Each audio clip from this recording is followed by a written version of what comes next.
Delta weatherman Hemachandra வானிலை ஊடக நேயர்களுக்கு வணக்கம். இன்றைய காணொலியில மே மாதத்திற்கான விரிவான வானிலை அறிக்கை தான் பார்க்க இருக்கிறோம்.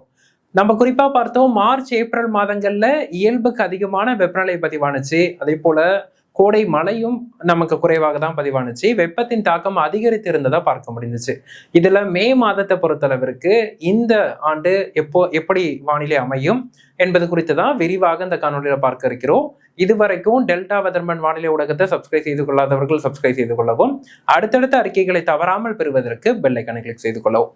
மே மாதத்தை பொறுத்தளவிற்கு மே முதல் 2 வாரங்கள் நமக்கு கடல் சார்ந்த அலைவுகள் இந்திய பெருங்கடல் பகுதிக்கு வருகை தரும் அப்படின்னு எதிர்பார்க்கப்படுது.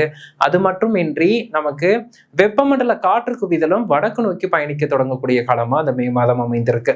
அதன் காரணமா மே மாதத்தை பொறுத்தளவிற்கு வெப்பமும் இயல்புக்கு அதிகமா இருக்கும், வெப்பமான நாட்களும் இருக்கும். அதே சமயத்தில் கோடை வெப்பச்சலன மழையும் தீவிரமடைந்து காணப்படும் அப்படின்னு நம்ம எதிர்பார்க்கலாம்.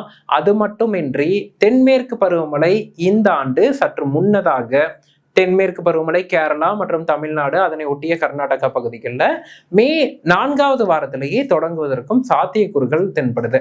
அப்படி பார்க்கும்போது மே முதல் 2 வாரங்கள் தமிழகம், புதுச்சேரி, கேரளா, கர்நாடகா போன்ற மாநிலங்கள்ல பகல் நேரத்துல வெயிலும் மாலை இரவு நேரத்துல வெப்பச்சலன மழையும், அதாவது கோடை மழையும் தீவிரமடைந்து காணப்படும். மாநிலத்தின் பல மாவட்டங்கள்ல மாலை இரவு நேரங்கள்ல இடி மின்னலுடன் கூடிய மழைக்கான வாய்ப்புகள் இருக்கு.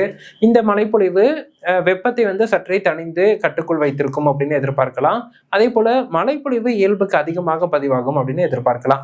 அதனை தொடர்ந்து 3வது வாரத்துல பருவமழைக்கு முந்தைய மழைப்பொழிவும், மே 4வது வாரத்துல கேரளாவில் முழுமையான தென்மேற்கு பருவமழை தொடங்குவதற்கும் சாதக சூழல் காணப்படுது.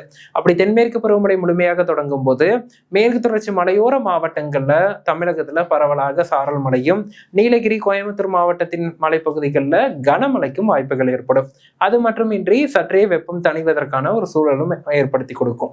ஒட்டுமொத்தமாக பார்த்தால் மே மாதத்தில் நமக்கு கடலோர மாவட்டங்கள், சென்னை உட்பட கடலோர மாவட்டங்கள், காவிரி டெல்டா மாவட்டங்கள், தென் மாவட்டங்கள், மேற்கு மாவட்டங்கள் என அனைத்து மாவட்டங்கள்லையுமே வெப்பமும் அதிகமான நாட்கள் இருக்கு.